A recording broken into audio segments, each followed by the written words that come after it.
నేనే ఇనిషియేటివ్ తీసుకొని పల్లవ ప్రశాంత్ దగ్గరికి వెళ్ళి నీకు లోపల ఏం జరుగుతుందో తెలియదు, నీ పేరు చెప్పుకొని బయట ఏం జరుగుతుందో తెలియదు అని క్లియర్ గా ఎక్స్ప్లెయిన్ చేసి మొత్తం సిచ్యువేషన్ ఎక్స్ప్లెయిన్ చేశాను. ఇలా పెట్రోల్ పట్టుకొని వస్తున్నారు, కోడిగుడ్లు టమాటాలు కర్రలు పట్టుకొని ఉన్నారు. సో నువ్వు గనక ఫస్ట్ బయటికి వెళ్తే దయచేసి ఇది రాంగ్, నన్ను ఇష్టపడే వాళ్ళు ఉంటే కనుక మీరు ఇలా చెయ్యొద్దు. అమర్ నేను లోపల ఫ్రెండ్స్, బయటకు వచ్చిన తర్వాత కూడా ఫ్రెండ్షిప్ ఉంటుంది, ఆటలానే చూడండి అని ఎక్స్ప్లెయిన్ చేయమని క్లియర్ గా చెప్పాను.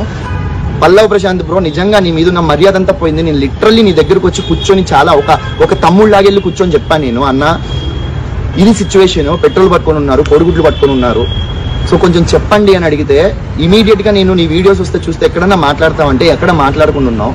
రిపోర్టరే అడిగాడు నిన్ను, ఇలా కారుకి ధ్వంసమైందంట కదా అని చెప్పి ఒక మాట అడిగితే నాకేం తెలుసు.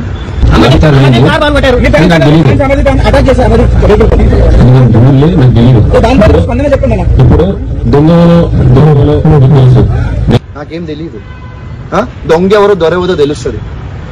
ఇప్పుడు నేను చెప్తున్నా, ఎవరు ఇప్పుడు పోలీసు నీ మీద ఫైల్ కేసు చేశారంట కదా, నేను సాక్ష్యం, నేనే చెప్పాను నీకు నీ లోపల ఇలా జరుగుతుందని చెప్పి. ఎక్కడ నువ్వు దాని గురించి డిస్కస్ చేయలేదే. సరే ఇవన్నీ కూడా కాదు, నీకు తెలియదు, నీ ఫ్రెండ్ రన్నరు ఒక్క ఫోన్ కాల్ చేసి అన్న ఏం జరిగిందని ఇప్పటికన్నా అడిగినావా? శివాజీ గారు బస్సులో చెప్పారు మీరు అమరు నేను మంచి ఫ్రెండ్స్ అని చెప్పి మాట్లాడారా?